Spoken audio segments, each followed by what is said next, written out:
Hey guys, आज हमें explain करेंगे बेन एफ्लेक की न्यू मूवी हिप्नोटिक को, जिसमें आपको भर भर के सस्पेंस और थ्रिलर देखने मिलेगा। तो चलो शुरू करते हैं मूवी, आपका और टाइम ना लेते हुए। मूवी के शुरू में हम डिटेक्टिव डैनी को देखते हैं, जो एक थेरेपिस्ट के पास होता है। दरअसल डैनी अपनी बेटी मिनी को एक दिन पार्क में घुमाने ले जाता है और वहाँ पर थोड़ी ही देर के लिए उस पर से उसकी नजर हट जाती है। उतने में ही उसकी बेटी वहाँ से गायब हो जाती है, जो देखकर डैनी बहुत डर जाता है और उसे आवाज देने लगता है और उसे ढूंढने लगता है, लेकिन वो उसे कहीं पर भी नहीं मिलती। और कई दिनों बाद पुलिस को किडनैपर मिल जाता है, लेकिन किडनैपर को कुछ भी याद नहीं होता और उसने मिनी के साथ क्या किया है उसे वो भी पता नहीं होता और उसके खिलाफ पुलिस को कोई भी सबूत भी नहीं मिलता। तो कोर्ट उसे रिहा कर देती है, जिससे डैनी बहुत दुखी हो जाता है और वो इन सबका कसूरवार अपने आप को समझने लगता है, क्योंकि उसे लगता है वो वहाँ पर रहते हुए भी अपनी बेटी को नहीं बचा सका। ये गिल्ट उसे अंदर से ही खाया जा रहा होता है, जिसकी वजह से वो मेंटली डिस्टर्ब होने लगता है। तो वो अपना ट्रीटमेंट करने के लिए एक थेरेपिस्ट के पास आया होता है, लेकिन यहाँ पर उसके कलीग और उसका बेस्ट फ्रेंड निकी का एक मैसेज आता है उसके काम के सिलसिले में। तो वो अपनी थेरेपी वहीं पर छोड़कर बाहर चला जाता है, जहाँ पर लेने के लिए उसे निक आता है और वो उसे बताता है हमें एक अनजान लड़के का कॉल आया है और उसने हमें बताया है आज बैंक में एक रॉबरी होने वाली है, जहाँ से चोर लॉकर नंबर 23 चुराने वाला है। ये सुनकर डैनी को ये एक प्रैंक कॉल लगता है। ऐसे ही पहले 2 बैंकों में भी चोरी हुई है, जहाँ पर चोर सिर्फ लॉकर नंबर 23 को ही टारगेट कर रहा है और वो लॉकर नंबर 23 को छोड़कर बैंक से 1 रुपया भी नहीं चुरा रहा। और इन दोनों बैंक चोरी के दौरान बैंक के स्टाफ भी उसका साथ दिया है, लेकिन जब उन्हें पकड़कर उन्हें पूछा गया ऐसा उन्होंने क्यों किया, तो उन्हें कुछ भी याद नहीं था। ये सुनकर डैनी हैरान होता है और यहाँ पर वो समझ जाता है ये एक गंभीर मामला है। तो अब ये दोनों अपनी पूरी टीम के साथ बैंक के बाहर जाकर चोरों का इंतजार करने लगते हैं। तभी वहाँ पर एक विलियम नामी बंदा आकर एक बेंच पर बैठता है और उसके पास एक लेडी भी फोन पर बात करते हुए आकर बैठ जाती है और विलियम उसकी तरफ देखकर उसे हिप्नोटाइज कर लेता है, मतलब वो उसे अपने वश में कर लेता है और उसे बोलता है आज बहुत गर्मी है। जो सुनकर वो लड़की ऐसे बिहेव करने लगती है जैसे आज बहुत गर्मी है और अपने कपड़े निकालते हुए रोड पर चली जाती है, जिसकी वजह से यहाँ पर कारों के बीच एक्सीडेंट हो जाता है। तो सबका ध्यान उन एक्सीडेंट पर चले जाता है और इसी का फायदा उठाकर विलियम बैंक के दोनों गार्ड को अपने वश में करके बैंक के अंदर चले जाता है। ये सब देखकर डैनी को भी उस पर शक होता है, तो उसके पीछे जाता है, लेकिन जब वो बैंक के अंदर जाता है तो देखता है विलियम बैंक के अंदर नहीं है। तो यहाँ पर डैनी डिसाइड करता है वो उससे पहले जाकर लॉकर नंबर 23 खोलकर उसके अंदर जो भी है वो ले लेगा। तो वो बैंक मैनेजर को बोलता है मुझे एक फिक्स डिपॉजिट बॉक्स खोलना है। ये सुनकर पता नहीं कैसे बैंक मैनेजर उसे लॉकर रूम के अंदर ले जाता है और वहाँ पर मैनेजर देखता है उसके पास लॉकर की कीज नहीं है। तो वो डैनी को बोलता है शायद मैं कीज भूल गया हूँ, अब वेट कीजिए मैं जाकर लेकर आता हूँ। इतना बोलकर वो यहाँ से चले जाता है, लेकिन हम देखते हैं डैनी मैनेजर के पास से कीज चुरा लिया होता है और यहाँ पर वो लॉकर नंबर 23 खोल लेता है, जहाँ पर वो देखता है उसके अंदर उसकी बेटी की तस्वीर होती है, जो देखकर वो बहुत हैरान हो जाता है और उसे कुछ भी समझ में नहीं आता। और यहाँ पर विलियम बैंक के स्टाफ को अपने वश में कर लेता है और उसे लॉकर नंबर 23 खोलकर बॉक्स लाने को भेजता है और वो लेडी वही सिक्योरिटी गार्ड्स को लेकर लॉकर रूम में जाती है जिन्हें विलियम ने वश में किया था। और जब वहाँ पर वो डैनी को देखते हैं उसे शूट कर वहाँ से वो बॉक्स ले जाते हैं, लेकिन यहाँ पर डैनी को कुछ नहीं होता क्योंकि उसने बुलेट प्रूफ जैकेट पहनी होती है। और वो लेडी उस बॉक्स को एक ट्रक में लेकर वहाँ से जाने के बजाय वहाँ पर ठहरी हुई गाड़ी के ऊपर चला देती है, जिसकी वजह से वो ट्रक पलट जाता है। और यहाँ पर विलियम आकर उस बॉक्स को ले लेता है और उस ट्रक को बम से ब्लास्ट कर देता है और यहाँ से जाने लगता है। लेकिन यहाँ पर अब डैनी भी आ जाता है और अपने कुछ साथियों के साथ उसका पीछा करते हुए एक बिल्डिंग के टेरेस पर पहुंच जाता है और वो विलियम को पकड़ लेता है। और यहाँ पर डैनी उसे पूछता है तो मेरी बेटी के बारे में क्या जानते हो और वो कहाँ है। ये सुनकर विलियम उससे बोलता है ये मसला तुम ही सुलझा लो। इतना बोलकर वो उसके साथियों को अपने वश में करके एक दूसरे को मरवा देता है और बिल्डिंग से नीचे कूद जाता है। ये देखकर डैनी जब बिल्डिंग के नीचे जाकर देखता है तो विलियम वहाँ से गायब हो जाता है, जो देखकर उसे कुछ भी समझ में नहीं आता। और यहाँ पर वो बहुत कंफ्यूज होता है कि वो चोर उसकी बेटी की तस्वीर को क्यों चुराना चाहता था। तो निक उसे बोलता है ये खबर हर किसी को मालूम है, एक पुलिस वाले की बेटी किडनैप हो गई है, तो उनमें से कोई तुम्हारे मजे ले रहा होगा। ये सुनकर डैनी उसे बोलता है नहीं, जैसे उसने मेरी तरफ देखा है मुझे लगता है वो कुछ ना कुछ मेरी बेटी के बारे में जानता है। ये सुनकर डैनी उसे बोलता है अगर ऐसा है तो हम उसे ही पकड़कर उसे पूछ लेंगे।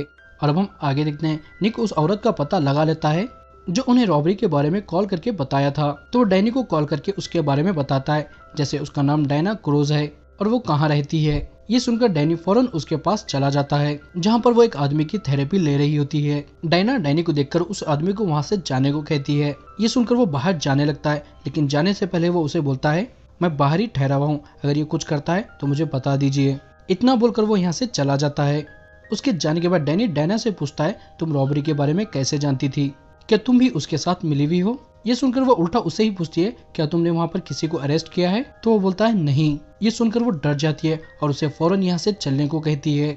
ये सुनकर वो हैरान होता है। इतने में यहाँ पर विलियम आकर उस आदमी को अपने वश में कर लेता है और वो उन दोनों को मारने के लिए उस आदमी को भेज देता है। तो वो आदमी बाइक लेकर उनकी शॉप में घुस जाता है, जिससे ये बाल बाल बच जाते हैं और यहाँ पर वो उन्हें बोलता है वो कभी भी नहीं रुकेगा। इतना बोलकर वो सुसाइड कर लेता है, जो देखकर ये दोनों हैरान होते हैं। और यहाँ से डैनी डायना को एक पुराने पुलिस स्टेशन ले जाता है और वहाँ पर उसे वो विलियम के बारे में पूछता है। तो वो उसे बताती है वो बहुत ताकतवर एक हिप्नोटिक है और उसने बैंक के स्टाफ को हिप्नोसिस करके बैंक की रॉबरी करवाई थी। ये सुनकर वो उसे पूछता है, तुम इसके बारे में कैसे जानती हो? तो वो उसे बताती है, मैं भी उनमें से एक हूँ, मतलब मैं भी एक हिप्नोटिक हूँ। ये सुनकर वो दोनों उस पर यकीन नहीं करते। तो डायना निक को अपने वश में करती है और उसे वो बैठने को कहती है तो वो बैठ जाता है और वो उसे रोने को कहती है तो वो रोने लगता है और वो उसे यहाँ से बाहर जाने को कहती है तो वो चला जाता है। ये सब देखकर डैनी हैरान होता है और वो उसे पूछता है, आखिर तुम लोग हो कौन? तो वो उसे बताती है, जो भी लोग किसी को भी वश में करके अपना काम करवा सकते हैं उन्हें हिप्नोटिक कहा जाता है। और यूएसए की गवर्नमेंट ने हिप्नोटिक लोगों का एक ग्रुप बनाया था जिसे डिवीजन कहा जाता है और इस ग्रुप का हिस्सा मैं भी थी। यूएसए गवर्नमेंट अपने फायदे के लिए हमें यूज करती थी। ये सुनकर वो बोलता है, ये सब ठीक है, लेकिन तुम विलियम के बारे में क्या जानती हो? तो वो उसे बताती है, विलियम एक महान हिप्नोटिक है जिसके सामने हम सब बच्चे थे, लेकिन उसने सबको धोखा दिया क्योंकि वो डिवीजन का हेड बनना चाहता था, लेकिन दूसरे हिप्नोटिक ये नहीं चाहते थे, तो वो एकजुट होकर उसे एक जगह पर बंद कर दिया और उन्हीं में से मैं भी हूँ। लेकिन मैं जानती थी वो एक ना एक दिन आजाद जरूर होगा, तो मैं वहां से भाग गई और अपनी जिंदगी जैसे तैसे गुजारने लगी। लेकिन जब मैं बैंक रॉबरी के बारे में सुना जहां पर किसी को कुछ भी याद नहीं था, तो मैं समझ गई वो वापस आ गया है, इसलिए मैं उसे पकड़वाने के लिए पुलिस को कॉल किया था। लेकिन तुम मेरा यकीन मानो, हम उसे हरा नहीं सकते। और यहाँ पर ये बात कर रहे होते हैं, इधर हम निक को देखते हैं जिसके पास विलियम आता है और उसे वश में कर लेता है और उसे डायना को मारने के लिए भेजता है और वह सीधे अंदर आकर उन पर अटैक करने लगता है। यहाँ पर डैनी उसे रोकने की बहुत कोशिश करता है और उसे होश मिलाने की कोशिश करता है, लेकिन वह बिल्कुल भी होश में नहीं आ रहा होता। तो वो डायना को कुछ करने के लिए कहता है। तो डायना उसे बोलती है, ये जाल विलियम ने बनाया है जो बहुत पावरफुल है, जिसे मैं तोड़ नहीं सकती, इतनी पावर मेरे पास नहीं है। ये सुनकर डैनी के पास कुछ भी चारा नहीं होता, तो वह निक को हथकड़ी से बांध देता है, लेकिन फिर भी निक नहीं रुक रहा होता। वो डायना को मारने के लिए उसके पास आने लगता है, जिसकी वजह से उसका हाथ कटने भी लगता है, लेकिन यहाँ पर निक को कुछ भी महसूस नहीं हो रहा होता। ये देखकर डायना उसे शूट करके मार देती है। ये देखकर डैनी बहुत दुखी होता है क्योंकि निक उसका बेस्ट फ्रेंड होता है। तो डायना बोलती है वो पहले ही मर चुका था, अगर मैं उसे नहीं मारती तो वो हमें मार देता। और अब हम आगे देखते हैं, निक को मारने की वजह से डैनी और डायना मोस्ट वांटेड बन जाते हैं और उनकी खबर हर जगह चल रही होती है और पुलिस भी उनके पीछे पड़ जाती है। तो वो उनसे छुपते फिरते हैं और वो ऐसे ही छुपते हुए एक होटल में बैठते हैं, जहाँ पर डैनी डायना को बताता है, मेरी बेटी की फोटो उसी लॉकर में थी जिसे विलियम चुराना चाहता था और मुझे लगता है मेरी बेटी अभी भी जिंदा है और उसे विलियम ने ही किडनैप किया है। यहाँ पर वो और कुछ बात कर पाते, यहाँ पर एक पुलिस ऑफिसर आ जाता है और वो उन्हें पहचान लेता है और उनके ऊपर गन तानने लगता है। ये देखकर डायना उसे हिप्नोसिस करके अपने वश में करती है और उसे अपने साथियों को बोलने लगाती है वो नॉर्थ की तरफ गए हैं और यहाँ से अब वो जाने लगते हैं। लेकिन यहाँ पर उस पुलिस ऑफिसर के वॉकी टॉकी के जरिए विलियम उन्हें बोलता है, मैंने तुम्हें ढूंढ लिया है। ये सुनकर वो यहाँ से भागने लगते हैं, लेकिन विलियम उनके सामने आ जाता है। फिर भी वो यहाँ से भागने लगते हैं, तो विलियम डायना को छोड़कर डैनी के पीछे पड़ जाता है। डैनी उसे छुपने की बहुत कोशिश करता है, लेकिन विलियम उसे हिप्नोसिस करके उसे अजीब सी चीजें दिखाने लगता है, जैसे सारी ट्रेन नीचे से नहीं ऊपर से चल रही है। लेकिन डैनी फिर भी वहाँ से भागने की कोशिश करता है, लेकिन विलियम उसे पकड़ लेता है। मगर इतने में यहाँ पर डायना आ जाती है और उन दोनों पुलिस वालों को कार से टक्कर मार के मार देती है। ये देखकर विलियम भी वहाँ से गायब हो जाता है, जो देखकर डैनी कुछ भी समझ नहीं पा रहा होता और यहाँ से वो कार में बैठकर जाने लगते हैं। और यहाँ पर डायना डैनी को बोलती है, हिप्नोटिक किसी को भी हिप्नोसिस करके उसे जो चाहे दिखा सकता है, लेकिन तुम्हारी बात अलग है। तुम्हें एक ब्लॉक है जो शायद तुम्हारी बेटी की किडनैपिंग के ट्रॉमा की वजह से तुम पर लग गया है, जिसकी वजह से कोई भी हिप्नोटिक तुम्हें इजीली से वश में नहीं कर सकता, यहाँ तक कि मैं भी नहीं। लेकिन विलियम तुम पर काबू कर सकता है क्योंकि वो बहुत स्ट्रॉन्ग हिप्नोटिक है। और वो डैनी को जर्माया नामी एक शख्स के पास ले जाती है विलियम के बारे में जानने के लिए। जर्माया भी एक बहुत अच्छा हिप्नोटिक होता है जिसने डायना को भी ट्रेन किया होता है। और ये दोनों उसके पास पहुंचकर उन्हें विलियम के बारे में पूछते हैं, तो वह उन्हें बताता है वो प्रोजेक्ट डायमंडो के पीछे पड़ा है, जिसे हासिल करके वो और ज्यादा ताकतवर होना चाहता है। तो डैनी उसे पूछता है ये प्रोजेक्ट डोमिनो क्या है। तो वो उसे बताते हैं प्रोजेक्ट डायमंड ऐसा है जो विलियम को भी हिप्नोसिस करके अपने वश में कर सकता है। और यहाँ पर जर्माया डैनी को उसकी बेटी की फोटो दिखाने को कहता है, जो सुनकर डैना समझ जाती है ये जर्माया नहीं है। और यहाँ पर हमें और उन्हें पता चलता है ये जर्माया नहीं बल्कि विलियम है। वो उनके साथ माइंड गेम खेल रहा होता है नेमी की फोटो पाने के लिए। ये देखकर वो यहाँ से भागने लगते हैं। तो विलियम यहाँ पर जितने भी लोग होते हैं उन्हें हिप्नोसिस करके अपने वश में कर लेता है और उन सबको उन दोनों के पीछे लगा देता है। तो सब लोग इन दोनों के पीछे पड़ जाते हैं। तो यहाँ से वो बचते बचाते भागने लगते हैं। ये देखकर विलियम यहाँ पर एक अजीब से इल्यूजन क्रिएट करने लगता है और उन्हें एक जगह पर ट्रैप कर लेता है जहाँ पर भागने के लिए कोई भी जगह नहीं होती।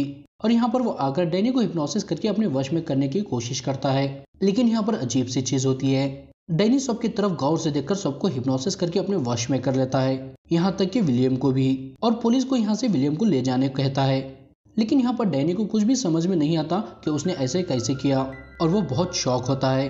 और वो डैना को बोलता है मुझे जानना है मैंने ये कैसे किया और विलियम मेरे पीछे क्यों पड़ा है। ये सुनकर डैना उसे अपने एक दोस्त रिवर के पास ले जाती है, जो हिप्नोटिक के साथ साथ एक बहुत अच्छा हैकर भी होता है, जो किसी भी साइट को इजीली से हैक कर कुछ भी पता लगा सकता है। और वो उन दोनों को अपने घर में वेलकम करता है, जो उसके घर का दरवाजा एक फ्रिज जितना होता है लेकिन अंदर से बहुत बड़ा होता है। और यहाँ पर वो डैना को उसके आने की वजह पूछता है। तो डैना उसे बोलती है डैनी की बेटी से विलियम को कुछ ना कुछ लेना देना है और डैनी ने विलियम को हिप्नोसिस करके उसे ओवरपावर कर दिया था। तो मुझे जानना है डैनी ने ऐसे कैसे किया और इसकी बेटी का विलियम से क्या लेना देना है। पहले तो यहाँ पर रिवर हैरान होता है सुनकर डैनी ने विलियम को ओवरपावर कर दिया था। उसके बाद वो मान जाता है उनकी मदद करने के लिए और वो अपने कंप्यूटर पर साइट हैक करके डैनी के बारे में पता लगाने लगता है, जहाँ पर सब नॉर्मल होता है लेकिन डैनी की बीवी का कहीं पर भी मेंशन नहीं होता। तो रिवर डैनी से उसकी बीवी का मिडिल नाम पूछकर सर्च करता है तो उन्हें पता चलता है डैनी की बीवी भी एक हिप्नोटिक है और वो भी डिवीजन का हिस्सा है। ये देखकर सबके सब हैरान होते हैं और ये बात डैनी को हजम नहीं हो रही होती, क्योंकि वो अपनी बीवी को बचपन से जानता है, वो उसी के साथ खेल कूद कर बड़ा हुआ है। लेकिन फिर भी वो ये जानकर बहुत दुखी होता है और वो बैठकर अपने परिवार की फोटो देखने लगता है। इतने में यहाँ पर उसे एक अननोन नंबर से कॉल आता है, जो विलियम उसे कॉल करा था। और यहाँ पर विलियम उसे बातें करते हुए उसे हिप्नोसिस करके अपने वश में कर लेता है और उसे डैना को मारने के लिए कहता है। तो डैनी एक कैंची लेकर डैना को मारने जाता है, लेकिन अभी भी डैनी के पास थोड़ी बहुत कॉन्शियस होती है तो वो अपने आप को रोक लेता है। लेकिन यहाँ पर डैना समझ जाती है यहाँ कुछ तो गड़बड़ है। तो पहले तो उसे वो शांत करती है और उसके साथ इंटीमेट होती है और आधी रात को डैनी उठ जाता है और वो डैना के बारे में रिवर के कंप्यूटर पर सर्च करता है, जहाँ पर उसकी प्रोफाइल देखकर उसे कुछ याद आने लगता है। तो वो अपना फोन काटकर अपनी बीवी की फोटो को गौर से देखने लगता है तो उसकी बीवी की फोटो की जगह पर उसे डैना दिखने लगती है, जो देखकर डैनी हैरान हो जाता है और वो कंप्यूटर पर अपनी बेटी के बारे में सर्च करता है, जहाँ पर उसे पता चलता है मैंने डैना और डैनी की ही बेटी है, जो बहुत ताकतवर हिप्नोटिक है और प्रोजेक्ट डायमंड भी वही है जो हिप्नोटिक में सबसे पावरफुल है, जो देखकर वो शॉक होता है। और अब यहाँ पर डैना भी आ जाती है। तो डैनी उसे पूछता है कहाँ पर है हमारी बेटी, तुम कहाँ पर उसे ले गई हो। तो वो उसे बोलती है मैं उसे लेकर नहीं गई बल्कि तुम उसे लेकर गए हो। जो सुनकर डैनी को सब याद आने लगता है, जिसे डिवीजन उसकी बेटी को अपने फायदे के लिए यूज करना चाहता था, लेकिन वो उन्हें अपनी बेटी को नहीं देना चाहता था। तो वो उसे ले जाकर कहीं छुपा देता है और अपनी मेमोरी को भी डिलीट कर देता है, ताकि डिवीजन उसके दिमाग से उसकी बेटी का पता ना लगा सके। और जैसे ही उसे सब याद आ जाता है और यहाँ पर सब चेंज हो जाता है। मतलब ये जगह भी एक इल्यूजन थी, हकीकत में तो ये डिवीजन की जगह थी, जहाँ पर हम देखते हैं डैनी के सामने अभी तक जो भी आया था या उसके साथ जो भी काम किया था, यहाँ तक उसका बेस्ट फ्रेंड निक भी डिवीजन का आदमी होता है। और अब यहाँ पर विलियम आता है और वो उसे बताता है हमारा ये सब प्लान था तुम्हारे दिमाग से मिनी का पता जानने के लिए, जो हम ये पिछले 4 साल से कर रहे हैं, लेकिन अभी तक हमें कुछ भी पता नहीं चला। और अब यहाँ पर उसे डायरेक्ट पूछते हैं निमी कहाँ पर है, तो वो उन्हें कुछ नहीं बताता और यहाँ से बाहर चला जाता है। जहाँ पर हम देखते हैं मूवी के शुरू से वो जहाँ जहाँ पर गया था वो सिर्फ एक सेटअप होता है, मतलब वो यहाँ से बाहर गया ही नहीं था, जो देखकर वो हैरान होता है। और यहाँ पर विलियम आकर उसे बोलता है हम 12 बार से ये कर रहे हैं और हर बार ये यहीं पर आकर खत्म हो जाता है, और हम जब भी बहुत नजदीक पहुंचते हैं जानने के लिए तो तुम्हारा दिमाग कोई ना कोई रास्ता निकाल लेता है और वो इल्यूजन से बाहर आ जाता है। और यहाँ पर डैना भी उसे बोलती है प्लीज बता दो हमारी बेटी कहाँ पर है, हम उसे ट्रेन करके एक बहुत अच्छा हिप्नोटिक बना सकते हैं। तो वो उसे बोलता है मैं कभी भी नहीं बताऊंगा। और वो उन्हें बोलता है तुम लोगों ने 12 बार कोशिश की है ना, अब 13वीं बार भी कोशिश कर लो, मैं तुम्हें कुछ नहीं बताऊंगा। ये सुनकर वो उसे एक इंजेक्शन लगाकर बेहोश कर देते हैं और फिर से उसके दिमाग को रीसेट कर देते हैं। और फिर से कहानी वहां से ही शुरू होती है जहां से ये मूवी शुरू हुई थी। लेकिन इस बार सब कुछ इल्यूजन के बगैर भी दिखाया जाता है, जहां पर वो सब कुछ कर रहा होता है जो कहानी के शुरू में कर रहा था। लेकिन इस बार डैनी को सब कुछ याद होता है, तो उन्हें चकमा देकर एक गाड़ी लेकर यहाँ से भाग जाता है, जो देखकर ये लोग भी उसके पीछे हेलीकॉप्टर्स लेकर जाते हैं। और डैनी यहाँ से भागकर अपने मॉम डैड के पास जाता है, जहाँ पर उसने मिनी को छुपा रखा था। लेकिन यहाँ पर एक अजीब बात होती है, डैना को डैनी के मॉम डैड के बारे में कुछ भी पता नहीं होता, लेकिन वो उसके बारे में सब कुछ जानते हैं। और यहाँ पर डैनी अपने बेटी के पास जाकर उससे बातें करने लगता है। और अब यहाँ पर डिवीजन के लोग भी आ जाते हैं, तो डैनी के मॉम डैड उन्हें रोकने की कोशिश करते हैं, लेकिन विलियम अपने आदमी के हाथों उन्हें मरवा देता है। और अब डैनी भी अपनी बेटी को लेकर बाहर आ जाता है, लेकिन यहाँ पर वो अपने मॉम डैड को मरा हुआ देखकर कुछ भी रिएक्ट नहीं करता। लेकिन डैना अपनी बेटी को देखकर बहुत खुश होती है और जाकर उसे मिलती है, जहाँ पर नेमी उसे बोलती है, मम्मी आप पर मुझे गर्व है घर वापस आने के लिए। ये सुनकर डैना हैरान होती है, उसे समझ में नहीं आता मिनी ऐसा क्यों बोल रही है। लेकिन मिनी उसे बोलती है, मैं आपको वापस लेकर आ जाऊंगी, आप आंख बंद कर लीजिए। और यहाँ पर वो उसे सब कुछ याद दिलाने लगती है, जैसे मिनी डिवीजन में ही पैदा हुई थी और वहाँ पर ही उसे ट्रेनिंग भी दी जा रही थी। लेकिन जब डिवीजन को पता चलता है सबसे ज्यादा ताकतवर हिप्नोटिक मिनी है, तो वो लोग उसे एक हथियार के तौर पर यूज करना चाहते थे पूरी दुनिया पर कब्जा करने के लिए। लेकिन ये चीज डैनी और डैना नहीं चाहते थे, मगर वो कुछ भी करके डिवीजन को नहीं रोक सकते थे, उन्हें रोक सकती थी सिर्फ मिनी ही। लेकिन अभी वो बहुत छोटी होती है उन लोगों का सामना करने के लिए, तो दोनों मिनी को डैनी के मॉम डैड के पास छुपा देते हैं और एक दूसरे की मेमोरी को वाइप कर लेते हैं, मतलब डिलीट कर लेते हैं। और उनका प्लान भी होता है सारे डिवीजन को इकट्ठा करके सबको एक ही साथ मार देने का। और अब होता भी ऐसे ही है, मिनी भी बड़ी हो जाती है और सारा डिवीजन भी एक ही जगह पर होता है। तो मिनी यहाँ पर एक इशारा करती है, जिसकी वजह से यहाँ पर कुछ होने लगता है और सारे डिवीजन के लोग एक दूसरे को मारने लगते हैं। और यहाँ तक कि विलियम भी अपने आप को मार देता है। और यहाँ पर अब डैनी के मॉम डैड भी आ जाते हैं, जो अभी जिंदा होते हैं। जो मरे थे वो सिर्फ उनका इल्यूजन था जो मिनी ने बनाया था। और यहाँ पर सब मरने के बाद डैनी और डैना अपनी बेटी को लेकर और अपनी माँ को लेकर यहाँ से चले जाते हैं, लेकिन उसके डैड यहाँ पर ही रुक जाते हैं उन लाशों को ठिकाने लगाने के लिए। लेकिन जब वो लोग यहाँ से चले जाते हैं तो हम देखते हैं विलियम अभी भी जिंदा है। जो मरा था वो डैनी के डैड थे, मतलब विलियम ने इल्यूजन क्रिएट करके अपना रूप डैनी के डैड को दिया था और उनका रूप ले लिया था। और इसी ट्विस्ट के साथ ये मूवी यहीं पर खत्म हो जाती है। आई होप दोस्तों आपको ये मूवी और मेरा एक्सप्लेनेशन पसंद आया होगा। अगर आया है तो वीडियो को लाइक करें और हमारे चैनल को सब्सक्राइब करें। और आप हमें कमेंट कर बताएं आप अगली कौन सी मूवी या कौन सी सीरीज का एक्सप्लेनेशन सुनना चाहते हैं। तो बस इस वीडियो में इतना ही, अब मिलूंगा आपको मैं अगले वीडियो में। जब तक टाटा बाय बाय।